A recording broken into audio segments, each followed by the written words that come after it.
En este apartado vamos a ver los métodos no supervisados. Son los métodos más interesantes y a los que le vamos a dedicar una mayor cantidad de tiempo. Veremos métodos gráficos, veremos métodos estadísticos, otro bloque de métodos basados en los vecinos más cercanos y terminaremos viendo los métodos basados en clustering o agrupamientos. Recordemos que en los métodos no supervisados no tenemos la información que suministra un experto en el sentido de que no sabemos de mi conjunto de datos cuáles son los valores que corresponden a una anomalía y cuáles no. Así que es una situación difícil en la que tengo todos los datos mezclados, es decir, los correspondientes a los valores normales y los correspondientes a las anomalías. Los primeros métodos que veremos son los métodos gráficos. Son muy intuitivos, pero solamente podemos representar de forma exacta la información que nos da dos o tres variables. Cuando tenemos más variables, podemos utilizar mecanismos, como veremos los denominados bplots, que si bien nos representan la información de una forma exacta, se pierde bastante información, sí puede sernos de bastante utilidad, ya que pueden representar de forma gráfica todos mis datos con todas las variables que tengamos, proyectándolas de alguna forma en dos o tres dimensiones. Los métodos basados en estadística pues nos proporcionarán métodos para rechazar que un valor es normal y por lo tanto aceptar que es un valor anómalo o un outlier. Como cualquier método estadístico que se basa en un test de hipótesis, habrá que fijar un nivel de significación que de alguna forma marca la garantía estadística que dicho procedimiento nos da. Estos métodos asumen que hay una distribución subyacente que rige el comportamiento de los datos y debido a eso son métodos restrictivos, estos métodos estadísticos. Además, para poder rechazar que un valor es normal y por lo tanto aceptar que es un outlier, se hará con un nivel, con una garantía estadística, como hemos comentado, lo que llevará a que no podremos rechazar que sean valores anómalos ciertos valores interesantes. Así que esos valores que pueden ser interesantes, pero que no son marcados con garantía estadística como outlier, se quedan de alguna forma en la cuneta y no son capaces de ser detectados perdiendo esa información valiosa que pudiesen conllevar. Finalmente veremos los métodos basados en distancia, que son los métodos que más utilizaremos. Dentro de los métodos basados en distancia, que eso sí nos obliga a definir una medida de distancia entre los puntos de mi conjunto de datos, destacan los métodos basados en los vecinos más cercanos y los métodos basados en clustering, en agrupamientos. Así pues, vamos a empezar viendo los métodos gráficos y los métodos estadísticos. Si solo consideramos dos variables, todo mi conjunto de datos lo puedo representar en un gráfico en el que, por ejemplo, en el eje de la abscisa, registro el valor de una de las variables y en el eje de la ordenada registro el valor de la otra variable. ¿Qué sería un outlier, un valor anómalo que pudiésemos determinar de forma visual en este diagrama? Bien, un valor de este tipo o un valor de este tipo, estamos todos de acuerdo que es muy fácil y muy rápido de identificar y corresponde al caso en el que, por ejemplo, este de aquí tiene un valor muy alto en la variable de las ordenadas o este de aquí contiene un valor muy alto en la variable correspondiente a la abscisa.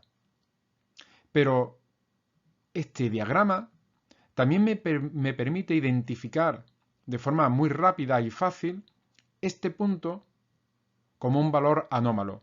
Y es anómalo porque si bien no tiene un valor muy alto en la variable de las ordenadas y tampoco tiene un valor muy alto en la variable de la abscisa, dése cuenta la cantidad de valores que hay de mi conjunto de datos con el mismo valor en esa variable, sí que es cierto que presenta una combinación de ambas variables inusual, ya que valores altos de esta variable normalmente están relacionados con valores altos de la otra variable y no con valores bajos. Así que de esta forma gráfica podemos identificar rápidamente valores anómalos. El problema es que si bien con 3 dimensiones podríamos montar un cubo, con más dimensiones ya no es posible. Sin embargo, no está todo perdido. Vamos a ver una herramienta muy útil que son los bplots. Vamos a ver cuál es la idea que hay detrás de los bplots. Supongamos un diagrama de puntos en el que tengo dos variables y este es el conjunto de puntos de mi dataset. Si tuviésemos que eliminar la información proporcionada por una de las dos variables, ¿cuál eliminaríamos? ¿La y o la x? Bien, lo normal es eliminar la y, ya que si vemos la variabilidad que hay en los datos queda mejor explicada por la x, ya que en la y apenas tenemos información de la variabilidad que hay en los datos. Así que tal vez la mejor solución sería eliminar y. Esta idea la vamos a aplicar para no eliminar variables, sino para construir nuevas variables de forma que el conjunto de puntos original lo vamos a referenciar a ese nuevo conjunto de variables que se va a construir a partir de las existentes. Vamos a ver cómo hacerlo. En vez de quedarme con la proyección sobre x de los puntos, es decir, los valores de x originales, vamos a rotar el eje de la x para intentar aprovechar la información suministrada por la variable y. Lo que vamos a hacer es rotarlo para intentar maximizar intuitivamente la distancia entre el primer punto y el último, es decir, para obtener la máxima variabilidad posible explicada por los datos. Esta sería la fase de rotación y el siguiente paso sería una proyección de los puntos sobre este eje rotado. De forma que este punto lo proyectaríamos aquí, este punto lo proyectaríamos aquí, este aquí y así sucesivamente. De esa forma conseguimos unos nuevos puntos que contienen la información de la variable x y de la variable y de alguna forma resumida. No tenemos los propios valores originales de la x y de la y, pero tenemos un resumen de la información suministrada por ambos. Se pierde información, pero de alguna forma hemos conseguido aumentar la variabilidad explicada. Si bien antes era completa con las dos variables, ahora es menos, solamente tenemos una variable, pero desde luego esta variabilidad explicada es mayor que la que se obtenía con una única variable.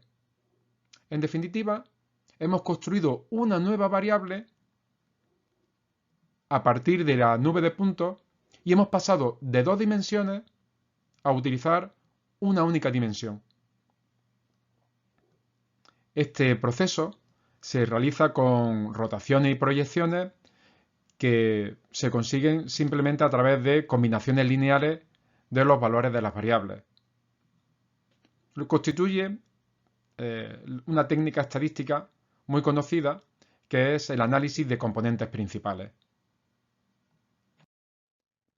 Si a partir de esa variable que habíamos construido nueva a partir de las dos anteriores z, que la vamos a llamar componente principal 1, construimos una perpendicular, una ortogonal a esa variable, obtendríamos la componente principal 2. De forma que de trabajar con x y con y, podríamos pasar con una rotación a trabajar con estas dos componentes principales. En ese caso no perderíamos absolutamente ninguna información, solo que vendría dada de una forma distinta. Los valores asociados a la X y a la Y estarían ahora referenciados a este nuevo eje de coordenadas. No perderíamos ninguna información. Pero claro, la idea es que podamos resumir la información de varias variables quedándonos con menos variables. Como hemos comentado, con ese proceso en el que hemos maximizado la variabilidad explicada por los datos, nos quedaríamos solamente con esta componente, la componente principal 1. Obviamente, como hemos comentado anteriormente, si hubiésemos utilizado solamente X, habríamos perdido información y además más información de la que suministra la primera componente. Y por supuesto, la variable Y era la que menos información nos daba. Así que, en definitiva, el método de componentes principales, a partir de un conjunto con n dimensiones, con n variables, construye un conjunto de n componentes principales. Si consideramos todas ellas, no se pierde absolutamente ninguna información. Pero el objetivo está en utilizar solamente un subconjunto de esas componentes principales. Y para que se puedan representar en un diagrama, se utilizarán solamente dos componentes principales. También se podrían utilizar tres para así poder representarlas en un cubo. En la práctica,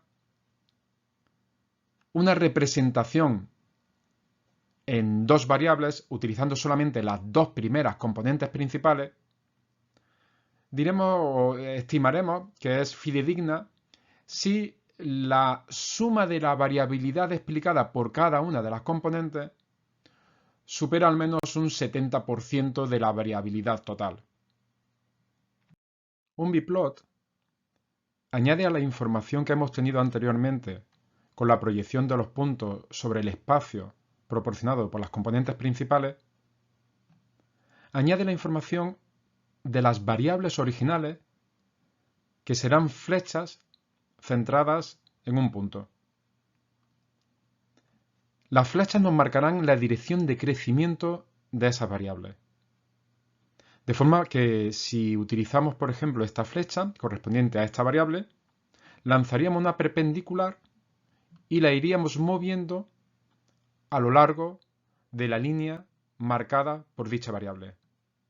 Valores por aquí tendrán valores muy altos, puntos por aquí tendrán valores muy altos en esta variable, mientras que puntos por aquí tendrán valores muy bajos de esa variable. En este ejemplo estamos mostrando el biplot correspondiente al ejemplo de MTCars que se utilizará en las prácticas. La suma de las varianzas explicadas por las componentes principales es muy alta. Así que, aunque ya sabemos siempre que se pierde información, tenemos una representación bastante aproximada de los puntos originales, de los puntos reales, de los datos que teníamos en nuestra base de datos. Variables que estén casi paralelas y en la misma dirección serán variables positivamente correladas. Variables que estén en la misma línea pero en distinta dirección serán variables negativamente correladas. Y variables que formen un ángulo de 90 grados, como estas dos o estas dos, corresponden a variables no correladas. Observando un biplot, podemos apreciar que los datos que están en la periferia corresponden a datos que tienen un valor extremo en alguna variable. Por ejemplo, la variable qsec, que es la inversa de la aceleración, esta es la zona de crecimiento, así que for Pantera tiene un valor muy bajo en esa variable, es decir, tiene una aceleración muy alta. O por ejemplo, el Cadillac tiene un valor muy alto en la variable wt, que es el peso.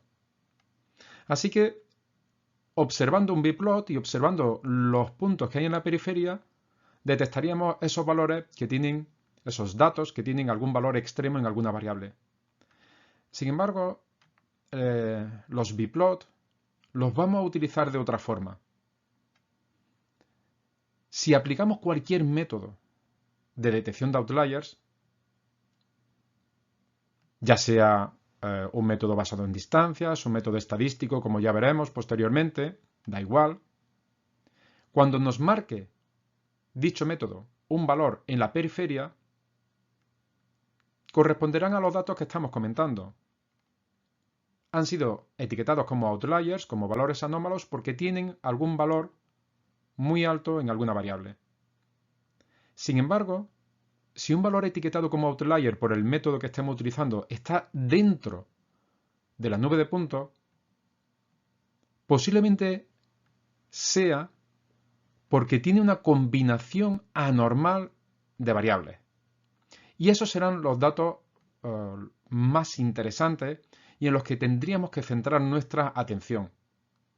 Por supuesto, no se nos olvide que siempre tenemos que tener en consideración que el biplot no deja de ser una aproximación de la representación del real de los puntos. En este caso, como la suma de las varianzas era muy alta, podemos concluir que efectivamente este valor puede ser bastante interesante, ya que posiblemente tenga una combinación de valores de variables anormal.